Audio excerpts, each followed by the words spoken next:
Tonight was that night, huh? Anyway, hey everybody, this is a impromptu vlog of basically the finale of Dexter New Blood. First and foremost, obviously, where are my where are my manners? I'm Retrokid Reviews. For those who are new to my channel, I've had a history with Dexter's original season, and I already did a quick review of when the first episode dropped, New Blood wise. Getting to the point, I actually liked the finale, but let's get to the back half of the season as well. Sorry, the series itself. Starting off at the top, Michael C. Hall definitely did not miss a beat when it comes to being the titular character again, down to how he has his inner thoughts explaining the whole last decade of being undercover, or not being undercover, getting a new identity through Iron Lake, New York. I want to get to one of the key characters I want to talk about. Julia Jones is Angela. I forgot to get her name last time, so more importantly, no cast IMDb below because I really want to try my best this year.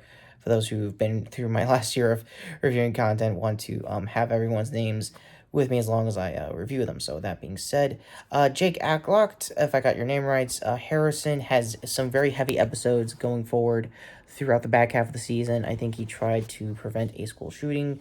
Turned out it was him expressing more of his Dark Passenger. For those who are not into the books or in the show proper, Dark Passenger is basically a terminology Dexter gave to himself as like his inner thoughts of wanting to kill a guy, but he had to make sure everything checks the boxes when it comes to taking out a serial killer in those seasons, especially the bad ones.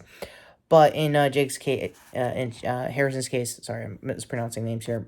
Character and actor wise, my apologies, Jack. You did an amazing job. I don't care what everyone's probably saying online on Twitter right now after this finale dropped. I'm actually reviewing this after seeing the finale, so there's maybe a bit of recency bias that might come into play later if I ever get around to watching this again for the top 10s or 5s for the shows of the 2021 to 2022.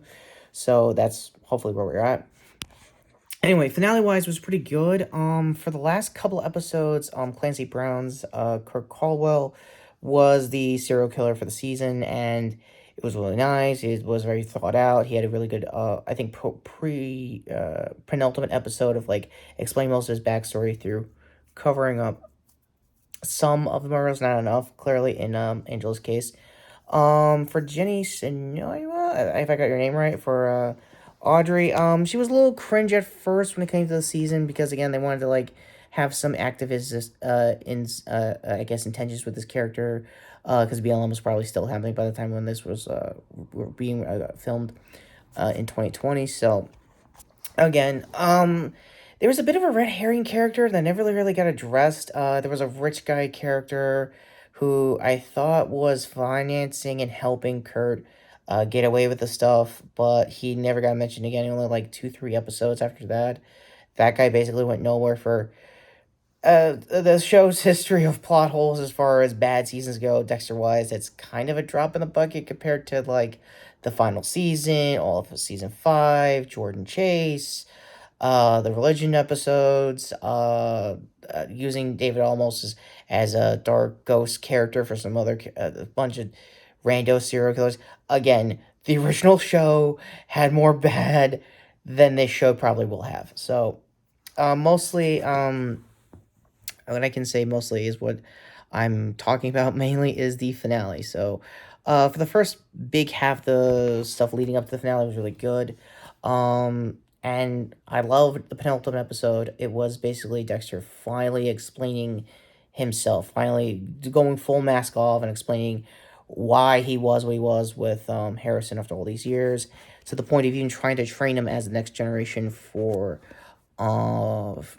his style of kills.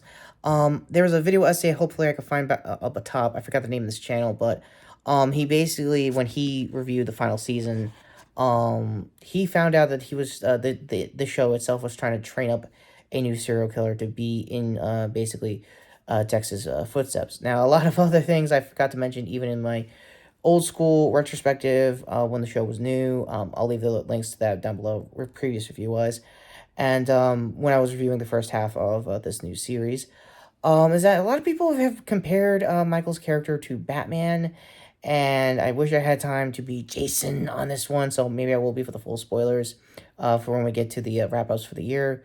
I know it's January, but it's a good contender for that, at least honorable mention wise, in case the finale is that contentious again. Um, yeah, I don't really know. I guess DC comparisons wise, he's the closest Harrison will be to like, I guess Damien or anything like that, voice acting wise on my end for figures. The other reason why I'm not having the figures right now, I'm kind of holding on to Jason My Figures storylines for my Cobra Kai season 4 review. I'm almost done with a couple of episodes. I might also do a mini retrospective to lead up to it because it's the Teenage Mutant Ninja Turtle series. There were some rumblings that Seth not MacFarlane Rogan might be doing a revival of movie or whatever. So I'll leave the links down below for that. And when I do my retrospective for the first three movies, Lord help me there. There'll be a reason why I'm not doing the Bay movies. I'll explain when we get to those retrospectives. Hopefully later next week or two. So my overall rating for the show is pretty high. Keep in mind I never really did a traditional 10 scale when the show was new, so for the first four seasons are my opinion a 10 out of 10. At the time, I could have changed a little things here or there with the second and third season. Mainly, I don't remember much about this third season. It was Dex's idea of trying to make a friend who's also a DA and whole thing. Jimmy Smith did the best he could with that character's material. Obviously, the Trinity Killer season is going to be the heaviest out of them all, aside from the first season itself. So that's going to clearly stay with this 10. There were a lot of good callbacks to the Trinity and all the first four seasons that Clyde was the showrunner for, and it made a lot of sense there. Because I think, well, I don't know, was it the fifth season with Jordan Chase? They were trying to hand wave away, I guess, as nostalgia train in universe to like, hey, remember all this cool stuff we used to do? Yeah, we're not gonna do that anymore, so we're just gonna sunset them away. It was a whole thing. So I kind of mentioned that in my retrospective. So, the reason why I'm mentioning it here, subplot wise, as far as writing goes, is that it's a good callback because those were the better seasons. Clyde definitely had more of a fan base for those seasons and not the actual back half of the series.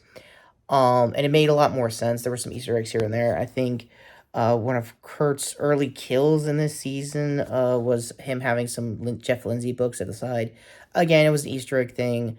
The thing is, the show wasn't really known for its universe nostalgia, even for this rabbit of a fan base, horror movie wise and book series wise. It would have been nice to have like an in name pseudonym that Lindsay might have also had, but that would have been cool too. That being said, the finale was deep. After, like I said, Kurt's kill, a lot of things happened. Texas house was burned down. His son's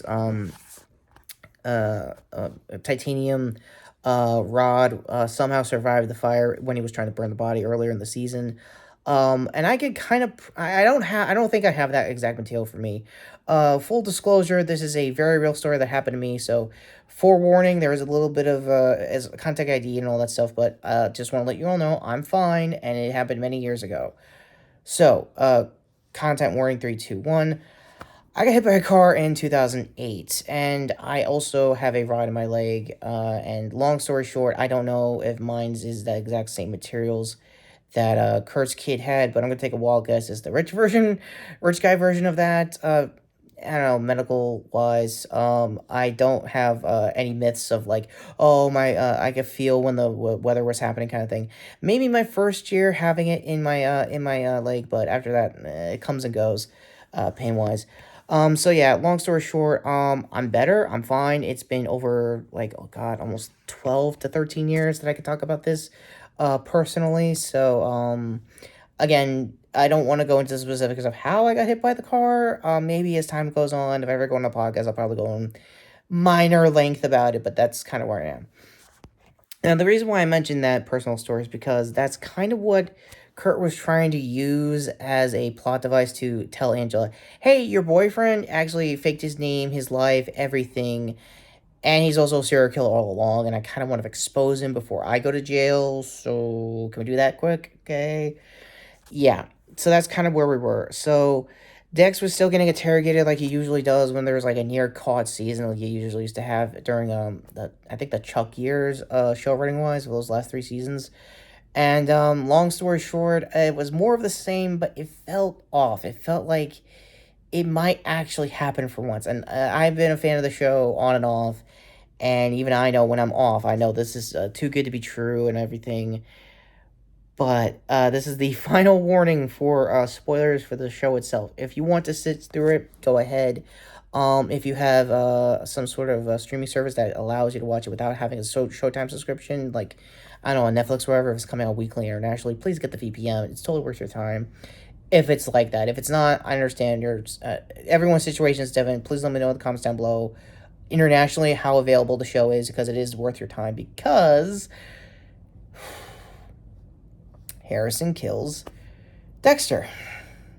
Now, for the uninitiated, Dex does die in the books later down the road, and I don't really care, because this show wasn't really one-to-one with the book itself. Bookers will probably tell you that, even with, like, the first season, like, he somehow let his brother go away, and then it bit him in the ass later. I think the same thing for Trinity 2, and it also bit him in the ass later, even worse than Rita in the original series. So, that's kind of where I am with that. My personal thoughts of Michael finally killing off this character is a lot of things. He did it on his own terms, and it's kind of understandable, I guess, on an executive producing basis and stuff like that. Also, for fans that want this to be a new series, like proper new series, like another season or two, I didn't want that. I just wanted an epilogue. I wanted a true ending for Dex, and I kind of got it. Um, Again, I'm sporadic with spoilers more than usual, and I really want you guys to see it yourself and see the scene how I saw it as, to me, a get a hype moment. Again, recency bias aside, I still feel like it was the better idea.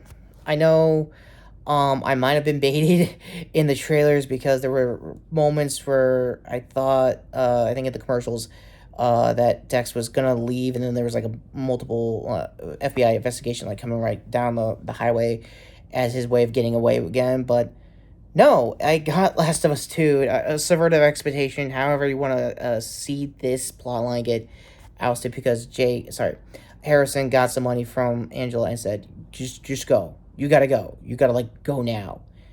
And yeah, I can see Showtime trying.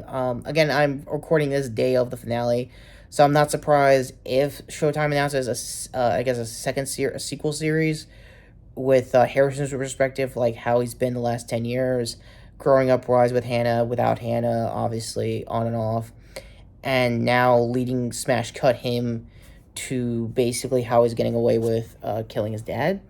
It might be an El Camino kind of thing, like with Breaking Bad. I could see it, but I don't really need it.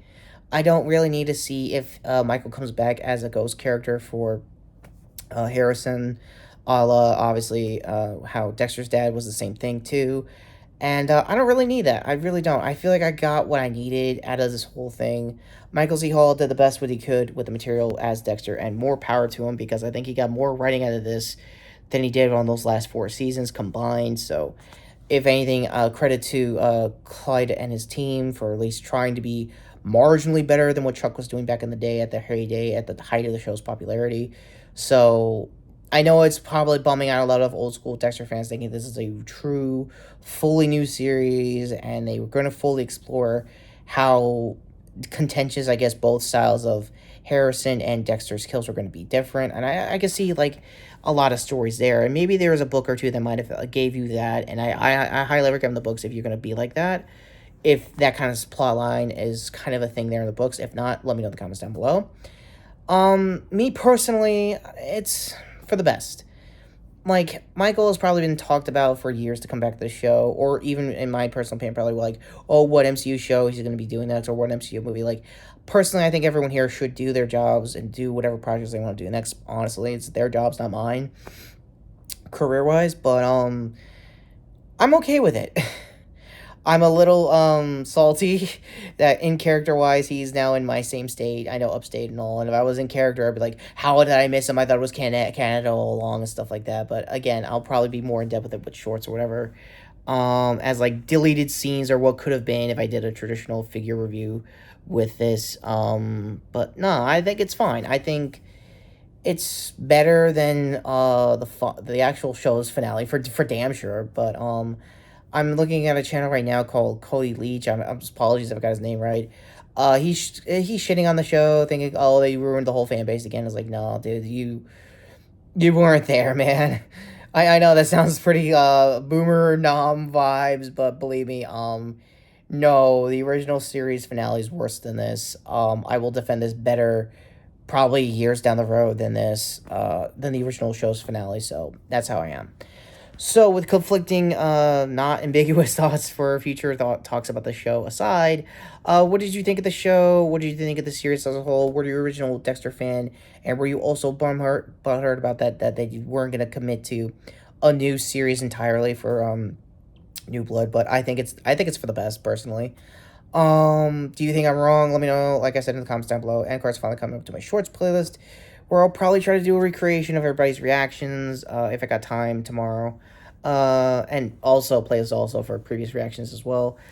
Short and other hand here to my previous review, which I guess will be the first half of the show here.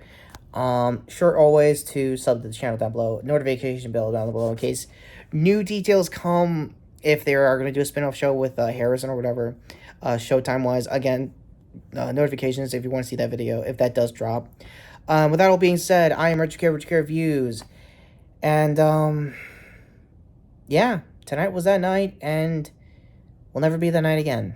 Thank you, Dexter, and thank you, Michael, for being a character that somehow defined your career, and you can end however you like. It's your character, not ours, and you did the best you could, and I think you did great. For better or worse, it was Dexter, and it was weird, but was it ever?